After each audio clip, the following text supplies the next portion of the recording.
Well, the purpose of the church, I think, is to alert people to the universal reign of God in Christ. In the same way as that was the purpose of Israel, it was to alert people to the universal reign of Yahweh. So in Isaiah, Isaiah writes, "How beautiful are the feet of those who bring good news, who declare our God reigns." In other words, the gospel for Israel was Yahweh reigns and rules over all kingdoms and dominions. The Christian message is the same, except that reign and rule is exemplified and confirmed for us in the death and resurrection of Jesus. So I would say how beautiful on the feet of those who bring good news, who declare our God reigns through Christ. Now, alerting people to the reign or rule of God in Christ is more than church growth, attracting more numbers, and it's more than saving the lost.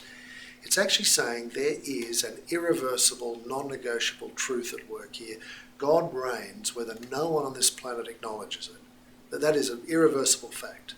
So all we're doing is alerting people to that non-negotiable fact of history. Our God reigns, we want to alert people to it. So how do we do it? I'd say twofold. We announce it, we would speak about it, we would declare it, that declaration could happen through conversation, through preaching, but through public praise and worship. We announce our God reigns. But I would say also we do it by demonstrating it. We demonstrate what the reign of God looks like. So if we think the reign of God, when God's reign is complete and unfettered and visible to everybody, would that be a reign and rule of love and grace, justice, peace, mercy? If the answer to that is yes, well, go and demonstrate it. Go and act that out now. Show people what the world to come looks like here in the midst of the disorder of this world. So in that respect, churches used to argue about whether we do social action or we do evangelism. It's an irrelevant argument if you ask me. We are alerting people to the reign of God, and we will both announce it and demonstrate it.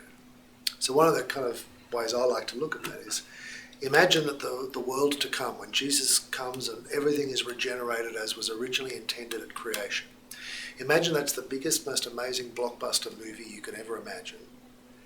Our lives, the lives of churches, collectives, communities of faith, as well as individuals, is to be like a trailer of that upcoming feature. You know, when you go to the movies, you see a trailer, you turn to the person next to you and say, "Oh, do you want to see that?" Well, people ought to look at the church. They ought to look at individual Christians, and they ought to see a trailer of this world to come. They ought to see peace, justice, love, mercy, kindness. They also ought to see celebration and joy and delicious flavours and beautiful life. I mean, they ought to look at it and think, "Oh, I'd like to see the whole thing." Well, I think that's the purpose of the church, to announce and to demonstrate the universal reign of God in Christ. And then, if the church grows, it's incidental. I think it will grow. If the lost get saved, in a sense it's incidental, it's secondary.